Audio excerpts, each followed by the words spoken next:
talking about my opinions on the new Valentine's update. Because there are a lot of new features in this update and people have mixed opinions about them.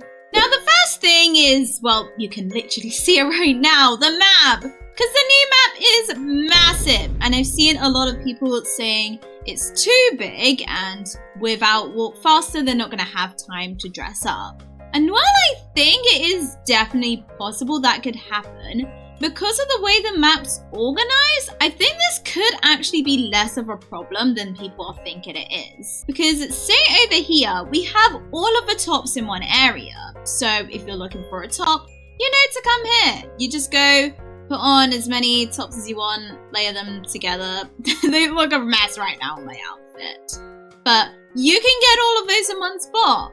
Then you can go, well, you wouldn't even need to go here because you probably wouldn't be wearing the top and a jumper. But you would go to like the next area for stuff you need. Say for like a skirt, you'd go over there. You'd go over here for your jeans and your hats and your jewelries here. And so because of that, in theory, you'd only need to go around the map once in order to get all of the items from your outfit. I think that's how this new map has been designed to be. So it's like, yeah, if you are going back and forth, you're probably not going to have time to finish your outfit.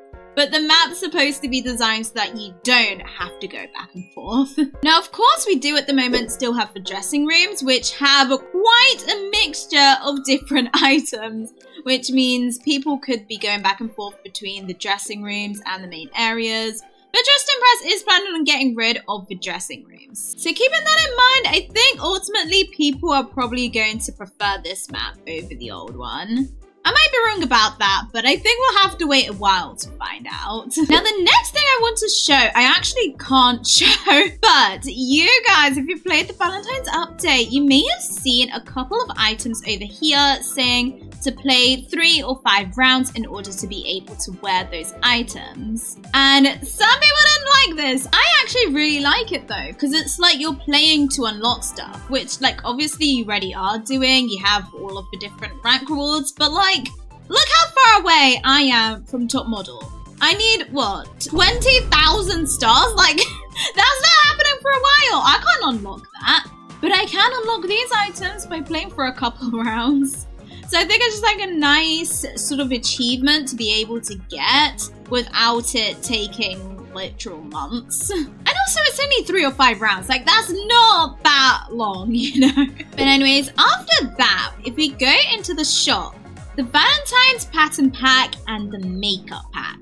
I want to talk about the fabrics pack first. This one has 18 different fabrics and it's for sale for 4,000 cash.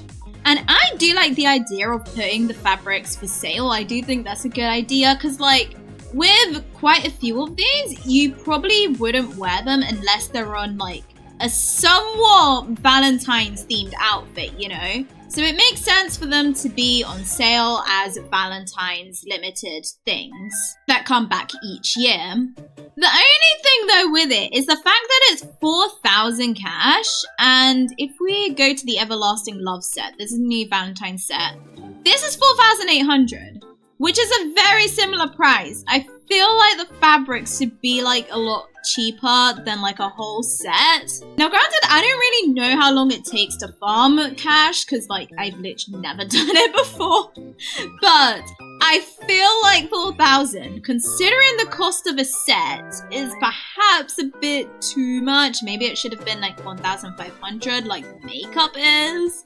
Speaking of makeup though, the makeup is a little bit strange because when I first saw this, I thought this was for the regular makeup. Which, if we go over to the makeup over here, you can see there are quite a few new Valentine's faces. These are all super cute. I thought these were what you buy for 1,500, and I was like, yeah, that's actually a really good idea. But then I pressed the preview button.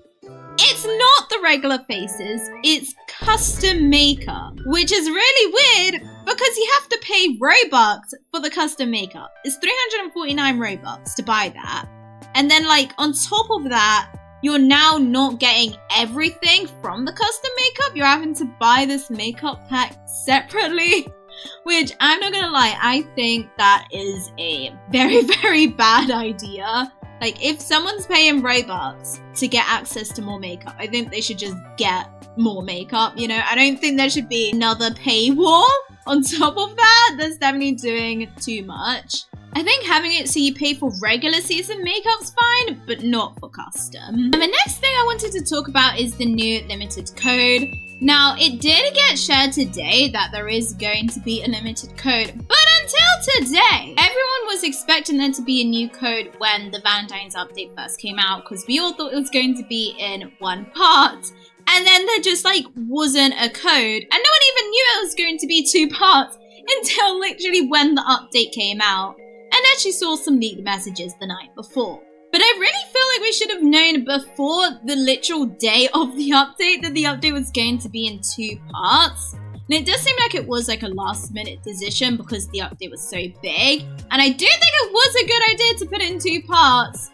But I think we should have been told in advance that it was going to be in 2 parts. And like what was going to be in each part so that there wasn't just like loads of confusion. And people wondering if like the limited code was cancelled, which I thought it was until literally today. So yeah, not really the best. But anyways, the last thing I wanted to talk about was the Valentine's quest, which I imagine most of you guys have probably done this by now. If you haven't, go check out my quest guide video though. But I really love the quest. I think it took the perfect amount of time. I especially love the obby. I loved like the camera changes and stuff. I thought that was so cool. The one thing though with the obby is like, you know how there was a part where you had to sort of go back the way that you came in order to go to the center area? I feel like it wasn't really clear that was where you were meant to go. And I always ended up leaving the game because I didn't realize like, oh, you're meant to go back and then go in a different direction. Like that was just not clear, which was very confusing. So I wish like Justin Press put like arrows in the obby or something to show where to go. Not like everywhere, but at those specific points. One other small thing. In the maze, when you completed the maze and you got the chest, if you're one of the people that didn't do the top left corner last, like I originally was, you had to go out. And I think you were supposed to be following the arrows that were there, except the arrows were basically just trolling you, because they would like move around as you would move around and not actually face in the direction you're supposed to go at all. So like it would literally be pointing at walls at times. It would take you in the wrong direction, take you in circles. I don't know who made those arrows, but yeah, it took me like a good few minutes to get out of the maze because of those arrows confusing me so much. Maybe people should have just been teleported out of the maze. That would have been a good solution. But yeah, that's just about everything in the Valentine's update so far. I can't wait to see part 2. I know it's going to be so good with Style Showdown. Make sure you check out the live stream I'll be doing when that comes out. And of course, make sure you ring the bell to be notified, you like and subscribe, and thanks for watching and hope you enjoy.